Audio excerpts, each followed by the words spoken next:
Hi, I'm going to try to make this video a little bit louder. I'm gonna try to speak like in a normal tone and not like I'm trying to film it at 3 a.m. And my mom is in the room next to me. But also it is kind of awkward because it just is awkward. I'm talking to myself essentially. But yeah, I wanted to make a video. I've been thinking about it. It's been on my mind, but I haven't really been having time or the opportunity to do it. So after like essentially 3 months, um, here I am. Nobody was waiting for me, so I don't think it was that big of a deal. But yeah, I guess today I want to talk about just anxiety in general a little bit, cause my problems with anxiety have kind of been really like ruining my life lately. um, I've been having like probably the worst like battles with anxiety. Like probably experiencing the worst anxiety I've experienced like my whole life. Like the type of anxiety where like the whole day you're just so anxious that you don't even know like I would be like too scared to like sit down or too scared to just get out of bed because I don't know what's gonna happen and that would make me like scared. Not being able to emotionally regulate yourself like at all is such a bad thing because I'm truly a proponent of like you can't develop discipline, you can't motivate yourself if your perception is skewed. Like if you want to be healthy, you need to set certain standards for yourself in order to be able to succeed. Like you can't just like be addicted. I mean, you can in theory. You can like discipline yourself um an addiction, but trying to see why you're addicted in the first place and trying to solve that or why you gravitate towards unhealthy coping mechanisms in general and trying to learn more about it will always prove itself more successful, at least in my opinion. Because, and especially about things like anxiety, because a lot of times the reason why I would not function and procrastinate and do all these things, it's not because you're lazy. I don't believe any person is like intrinsically lazy. I think most people are like either like dealing with something mentally, either depression or anxiety or just executive function issues, um, or it's like they don't know how to do it any better. Like they're just they just don't know how to do things, so they're not doing them. And obviously, there's certain personality flaws and things that are keeping you away from listening to the device, taking it, or learning and getting better. And I'm not saying that like just because you're depressed that it's okay to be lazy. I'm not saying that. I'm saying that either you or somebody around you needs to take some action. I just don't think that if somebody is like depressed, you can just discipline the depression out of them. I think there needs to be a lot more things like that you need to do before that.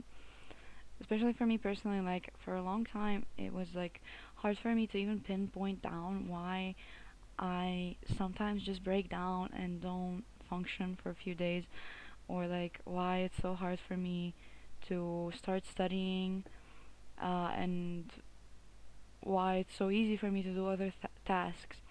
And like it took me a long time to just be like, well, I'm just anxious. I'm too anxious about this thing.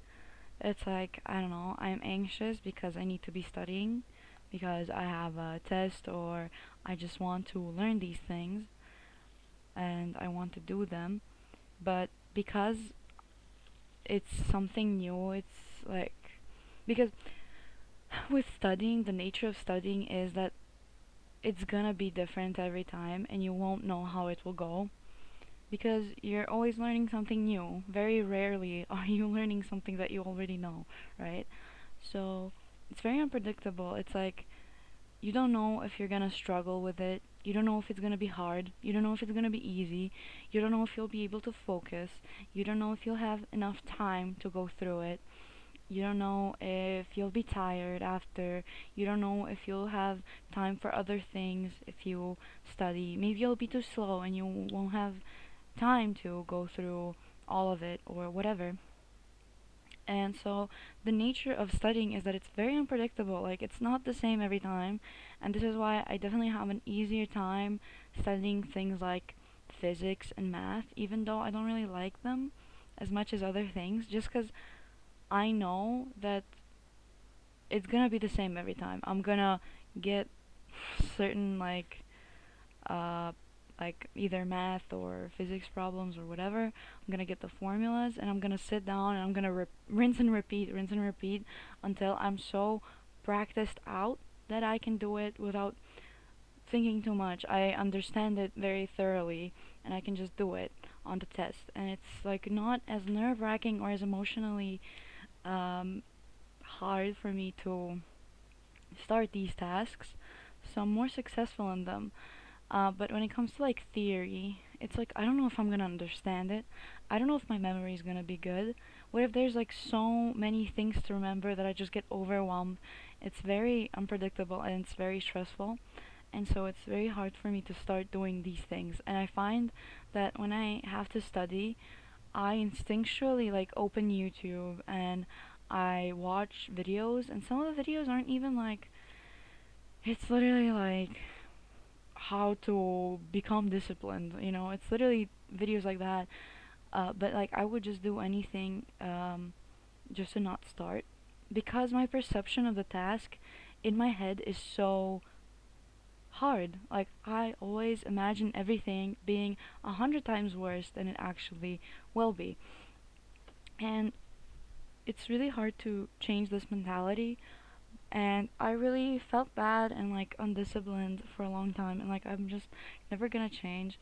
And right now I'm kind of hopeful a bit more about it because when I have to clean, I find myself very often resorting to cleaning when I have to like study, and I don't think I'm the only one because there is a lot of memes about it online. Like a lot of people that are like, as soon as exam season starts and then like the apartment looking beautiful, which you would have expected to be the other way around, right? You are studying more, so you don't have time to clean. Um, but yeah, I do think there's something like about that cleaning is so predictable. If you look around you, you see dishes. You know how to wash them. You wash dishes 1,000 times. You know how to clean them. You've hoovered your apartment 1,000 times. You've dusted everything 1,000 times. You know where things need to go. It's easy to put it back. You don't get overwhelmed by that task because you just know what you need to do. It's not overwhelming, it's not stressful, so it's easier to start it. The only time where I've kind of put off cleaning or doing things like that is if I'm so physically exhausted that I know that if I start doing it, I'm like gonna be even more exhausted, and then you're overwhelmed and you're anxious about being in pain, like in physical pain.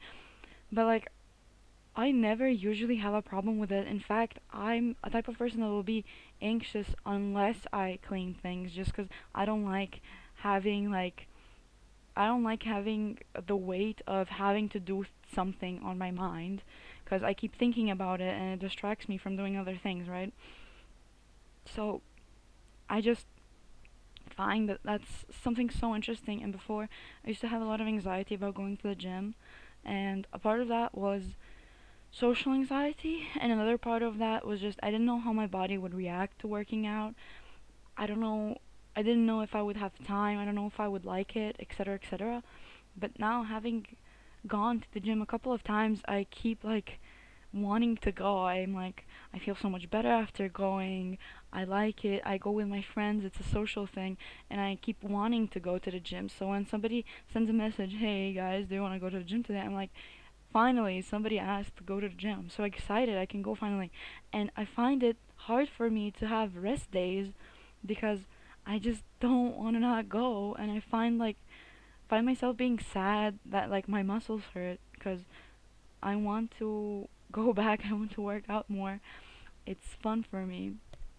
And I think that this is like a very unique struggle for me and for other people about studying. I don't think there are a lot of people that are afraid of studying.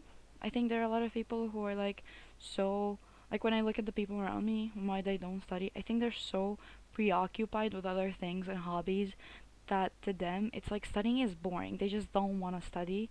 They don't find it fulfilling and they don't find it interesting. But for me, it's like I go to university for something I really like, and even with chemistry, I study biology and chemistry. I've talked about this many times, but like I love biology. Biology is like such an interesting thing, and I think about it all the time, and I do think that I am like made to study it, because ever since I was a kid, I would just be like thinking about it and thinking about like how it works in my head, like unprompted, and it's just something that I find extremely interesting. Like if I was born before like and like before there were like major discoveries in biology, I do feel like I would be that person who's like, I just need to make a microscope to see this. I just need to know. I need to find out, you know. I was just very curious about it. And like with chemistry for me, I don't maybe have that drive. I don't maybe think like a chemist, but I find it so interesting. I think it's such a cool way to look at the world and just to be like, what is this? What is everything made of? You know, it's very cool and like most sciences, of course, having come from philosophy are very philosophical in their nature, and I do think that's really really interesting because especially like there's a subject that I want to go to. It's not a mandatory one, but it's like chemical philosophy the throughout history, and essentially just how philosophy and philosophy about chemistry and the like how it influenced chemistry as a science and how it influenced what we thought about chemistry and how we looked at things around us. And I think that's so interesting how like society intertwined in it, how philosophy intertwined with it, how chemistry evolved over time, and how that influenced other things. And because everything is connected, truly it is. And I think it's really interesting. And you can completely see how science influences society and vice versa. Like, for example, the alpha wolf thing, and then translating into an alpha male. You could say that that's a science influencing society, which is very ironic then because the whole study has been disproven and it was essentially like non-science from the beginning, to the point where I feel like it's more a case of society influencing science, because I do feel like more so humans have this preconceived notion of alpha and beta, and I do think there are some people who just think and feel like they're better than others, and I think that that social sort of social phenomenon definitely influenced that study. And I do definitely think that it's a bit of projecting from their side. But yeah, this is a whole tangent. I just think that's really interesting. But yeah, I really am interested in what I'm studying, and when I sit down to study, I'm like, fuck yeah, I can't wait to learn about plants, to learn about how chemistry works. Let's go. What actually is an acid? Have the things that I've been taught in high school and middle school and everything actually been true, or were they just like so oversimplified to the point of like kind of not being true? 'Cause that happens a lot, and like I'm just so interested in it. I just want to sit down and get through it. But I get so anxious. There's just this pressure of an upcoming test or a pressure of everything else in my life, and it's just so scary and it's so hard to start. And I don't know, it's just I keep doing other things to kind of prolong the period of me starting, and then it's even worse because I didn't actually like do anything productive for myself in that time. So it's just such it's a very bad loop to be in, not only physically, but also like mentally and like even financially, because like you could really ruin your life by not doing these things. Because there before, I guess I would like cram, but it's a lot harder to cram when you're going to university, especially when you're studying both biology and chemistry. Like the workload is a lot bigger, and you essentially can't leave it up for the last second. Like it's humanly impossible, especially if you want good grades and you actually want to learn the material. But yeah, I don't know. I think for me, I've always kind of had a free pass. I was always very anxious, but I would always have a free pass. I would always manage to be at least somewhat successful with these things because of, I think, the fact that studying for me wasn't too hard, and I was able to like cram a lot of things in like very little time. Because even like, I think in high school it's normal to study a day before a test. Like, I think everybody did it. Maybe they would start like studying 2 days in advance, and then I would be like, whoa, that's really impressive. You're really starting to study, before everybody else. But like, I would even do it like, I would like do it the day before or the day of if we had it like in the afternoon. But I would really push like how late I'd start doing it, and like I'd go from spending like 8 hours before a test to study to, I don't know, maybe 6 and then 5, and then it kind of turned into like 2 to 3 hours before a test, which like is a very little time, but like I would somehow pull it off and get like semi good grades. But like I do think that was really like hard on me and like overwhelming. I think that right now I'm just really tired of that and really anxious, and I have that very negative perception of studying. Like it's not fun anymore. It's something that's very physically and mentally draining that I don't want to be doing. And even though I want to know things, I don't want to study things. And that's a very bad situation to be in cuz you can't get there without doing the other thing, but studying. So, yeah, that's very shitty for me. Sorry, I just had to drink some water, but yeah, I think it's just really sad and really hard. But I wanted to talk about it because I do think it's really important.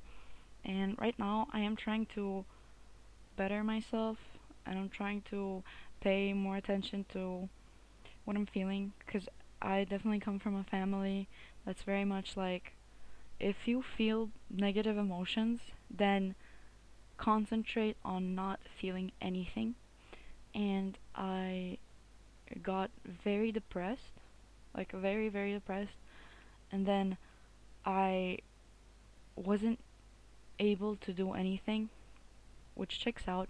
I think, like, judging from like everything that I like to look at when it comes to like mental health, and especially I'm a big fan of like Dr. K just because it's so like simple. You can like get a lot of very good data, I think, in a very short amount of time, and it's very packaged, and obviously it's not nuanced, but I think that's a good thing sometimes.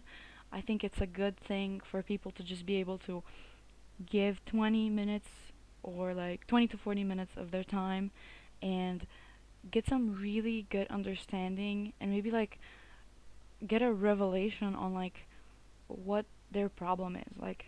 And I think for me it was like that, like I'm not motivated to want to do anything, and it's it started going into even things that I really enjoy doing, and I got really depressed, and I would be very anxious to the point where I wouldn't be able to function.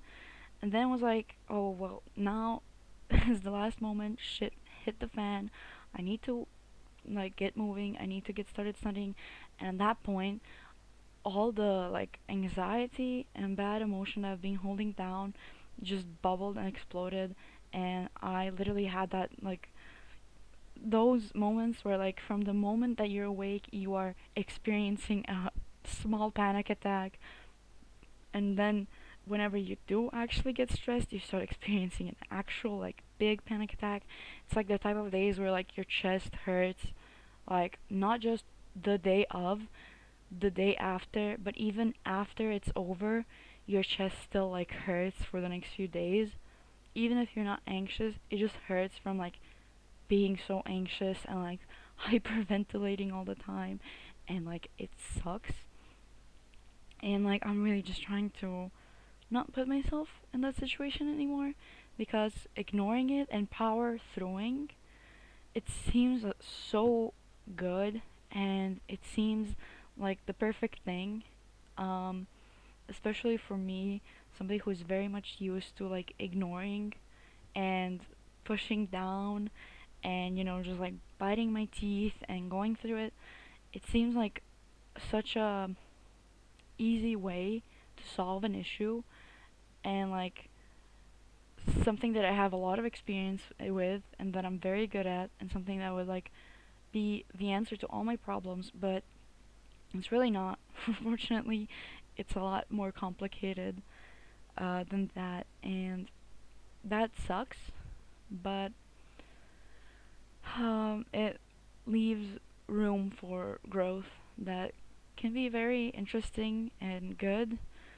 And even while talking about this, even though it's been like a week since my kind of emotional fallout, my crashing out, so to say, um, it's still hard to talk without like having a lump in my throat, and it's still hard to do certain things. It's still hard to even like eat just because I'm so stressed.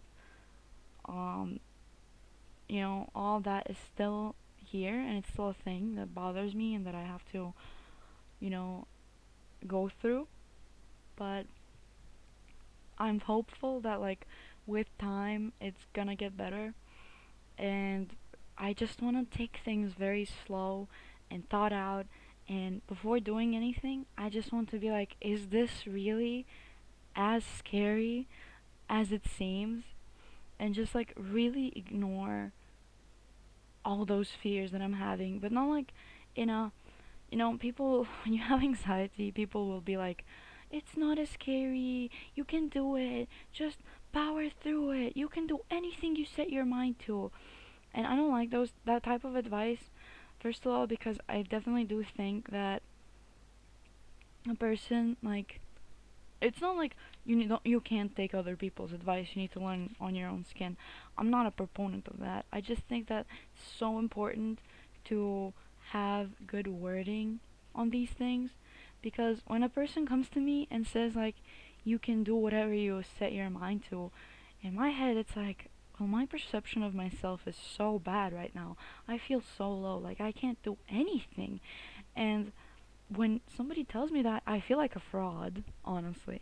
I feel like, oh my god, I've been like tricking everybody around me into thinking that I'm this like responsible, capable adult when I'm not. I'm like breaking down. I can't do this right now. Like, I want somebody to be like, you are trash, but that's okay. I'm here for you. So that doesn't really like motivate me or help me out. Or when people say like things aren't as bad as they seem, it's like, are you attacking the way I see the world? Like, what do you mean they're not as like bad? Like, I'm dying over here and you're telling me it's easy?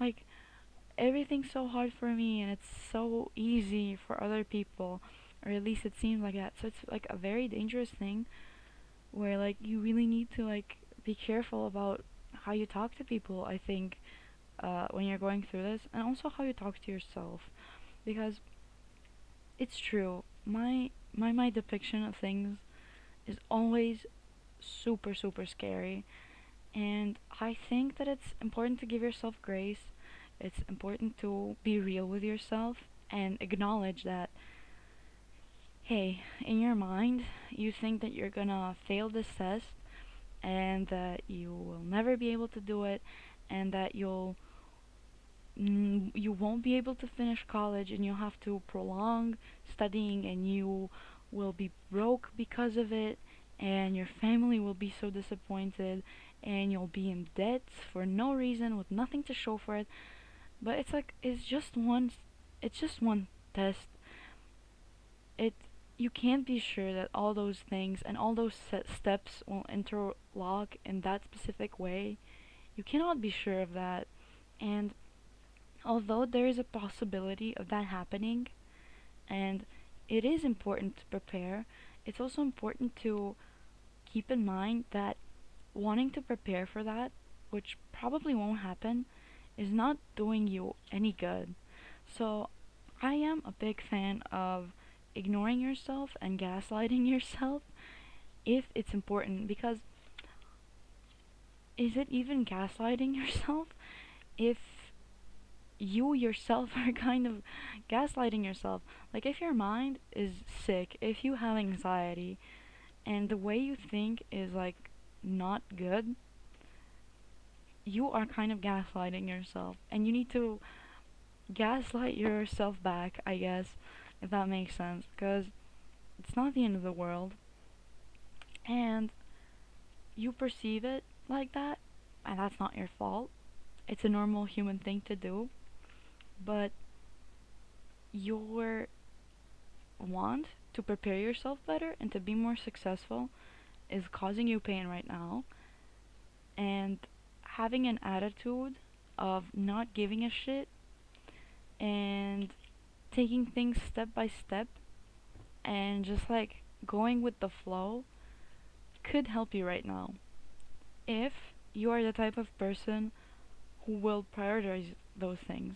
Like, obviously, if you're the type of person who experienced this but also is very much controlled by your impulses, then going with the flow might make it so that you kind of have no self control, and it's never good to be at any end of the spectrum.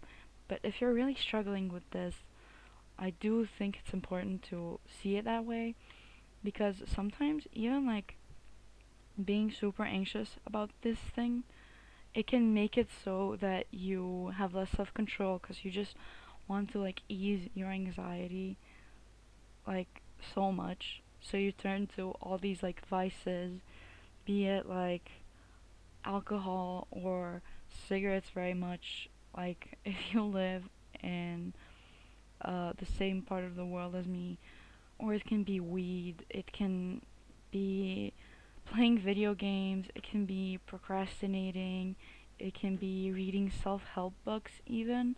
Like, I'm sorry, there's a difference between wanting to better yourself and then reading about wanting to better yourself, where in turn I do think a lot of like looking at vlogs, as much as it can be like motivational to look at like fitness influencers, or I don't know, people who read a lot and then you get like inspired to read, it can be a good motivator, but at some point it's like, how much are you watching other people be successful and do what you want to do to distract from the fact that you're not doing that?